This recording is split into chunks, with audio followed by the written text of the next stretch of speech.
ओं भद्रं कर्णेभिः शृणुयाम देवा भद्रं पश्येमाक्षभिर्यजत्राः स्थिरैरङ्गैस्तुष्टुवागुं सस्तनो व्यसेमहि देवहितं जदायुः सप्तमिन्नु शरदो अन्तिदेवा यत्रा नश्चकला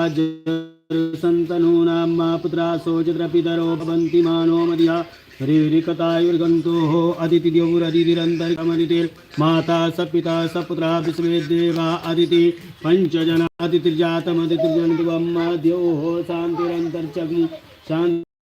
पृथिवी शान्तिरापः शान्तिरोकदया शान्ति वनस्पतया शान्तिर्विश्वे देवाः शान्ति ब्रह्म शान्ति सर्वगुण शान्तिः शान्तिरेव शान्तिः सामा शान्तिरिधिजतो यथा समीहते ततो नो अभयं कुरु सन्नः कुरु प्रजाभ्यो भयन्नः पशुभ्यासु शान्तिर्भवतु